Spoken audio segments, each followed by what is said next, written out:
إنما التوبة على الله للذين يعملون السوء بجهالة ثم يتوبون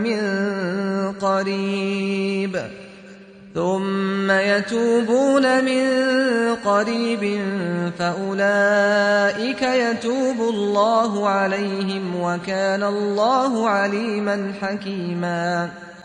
وليست التوبة للذين يعملون السيئات حتى إذا حضر أحدهم الموت قال إني